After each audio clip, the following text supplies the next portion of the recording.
This is likely why we see no ice caps on this world. The climate appears warm and mild across the entire surface, and there's no extreme cold at the poles like on Earth. We found what seems to be a super Earth around a sun-like star.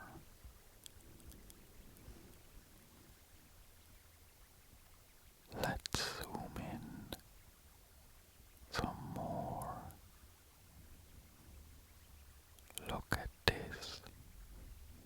We can see clouds and a blue sky. There also seems to be large oceans. And if you look closely, you can even make out land masses and coastlines. It's beautiful. While we travel there to take a closer look, let's talk a bit about super Earths. A super Earth is obviously a planet, and it's more massive than the Earth, but it's much smaller than Neptune. The name refers to the size. It says nothing about the conditions on the surface, so a super Earth could actually be a scorching volcanic world, or it could just be a frozen rock, or it could be something very similar to our own home.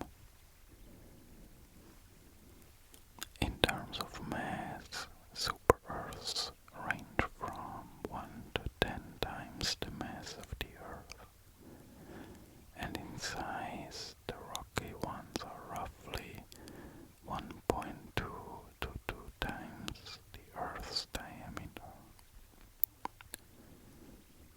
What's interesting is that our own solar system has nothing like a super Earth. We just go straight from Earth to Neptune and Uranus in terms of size. And those are 15 to 17 times the mass of the Earth. So there's a gap in our solar system where super Earths would fit in. But when we look at other star systems, super Earths seem to be everywhere. They seem to be the most common type of planet in our galaxy. As of now, we have confirmed over 1,700 super Earths out of roughly 6,000 known exoplanets. And the true number, of course, is probably somewhere in the billions.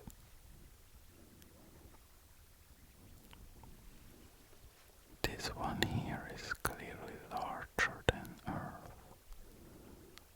Our instruments estimate it's about 1.7 times the Earth's diameter and roughly 5 times the Earth's mass. And it might be mostly ocean, very similar to the Earth. But there's also land, and not just scattered islands. We can see what looks like continents.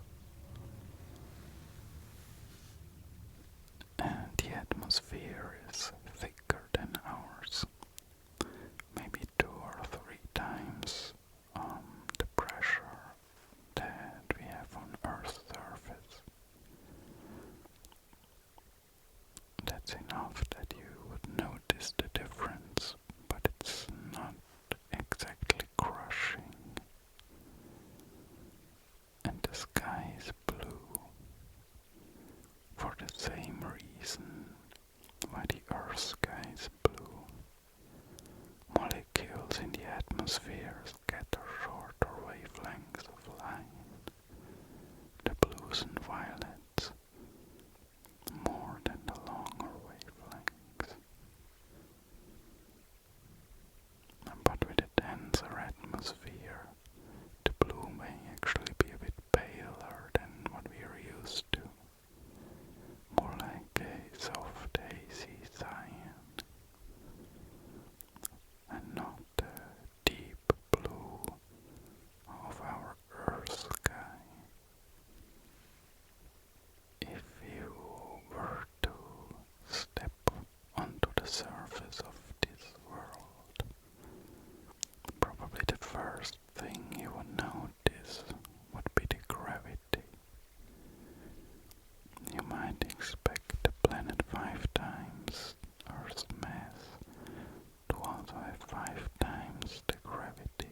as on Earth, and walking would feel heavier, and climbing stairs would be more tiring. But you could do it, and your body would even adapt in time. You would probably grow more muscles and stronger bones. And this stronger gravity most likely even shapes the planet itself. Mountains would probably be lower, and the whole surface would be flatter overall, because gravity pulls everything down more firmly, and it's kind of smoothing out the landscape.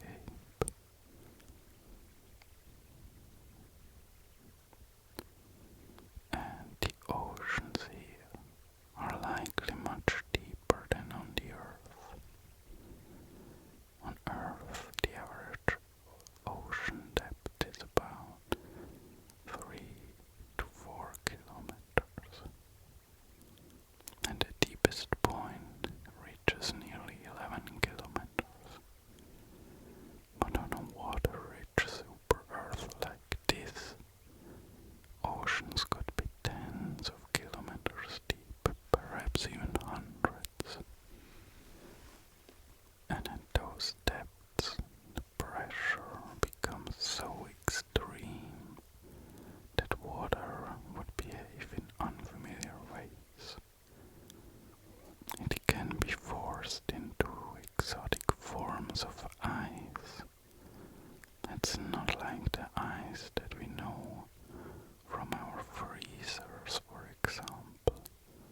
It's high pressure phases which remain solid even at temperatures well above the boiling point. And there may actually be a layer of this exotic ice lining the ocean floor and kind of separating the liquid water above from the rocky mantle below. And that could have consequences for life. On Earth, the interaction between ocean water and the rock below provides essential minerals and chemistry, and a thick ice barrier could disrupt that exchange.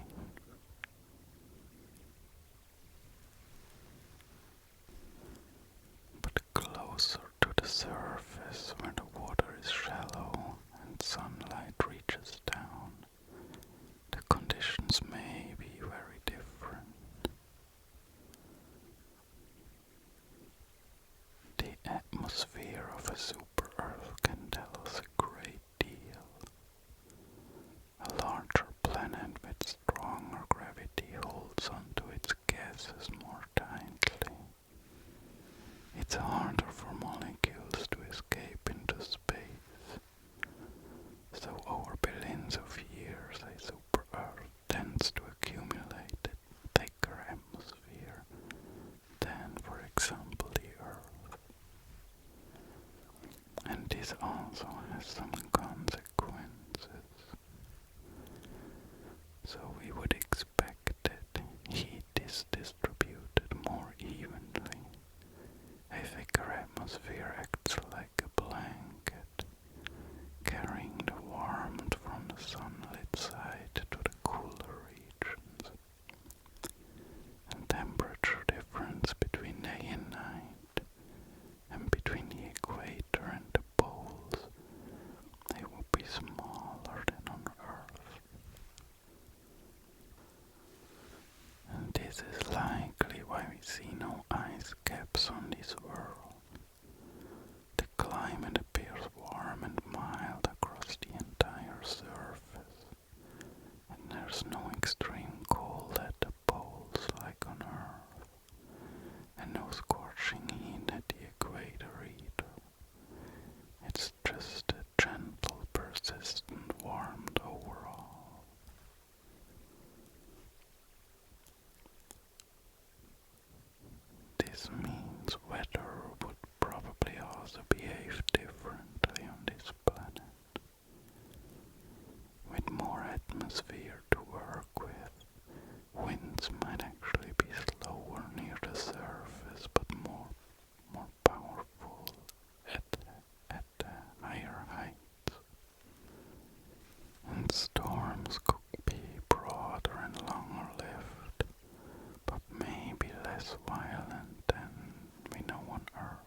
is whether it has a magnetic field, because Earth's magnetic field that is generated by the molten iron in its outer core, it forms an invisible shield, and that shield deflects charged particles from the sun, and it protects the atmosphere from being stripped away.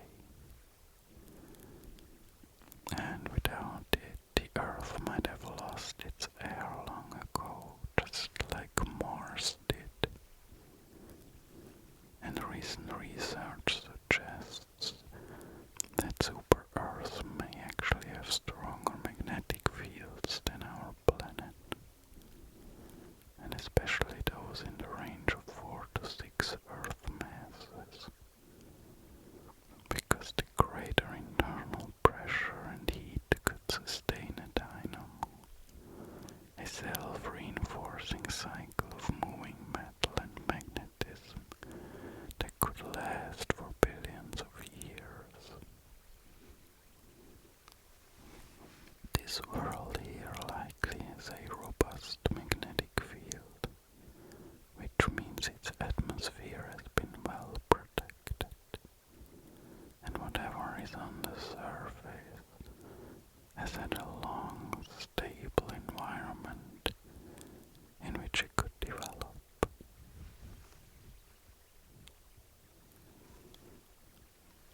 On Earth, plants are green because they use chlorophyll to capture the sunlight for photosynthesis, and chlorophyll absorbs red and blue light efficiently, and it reflects the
you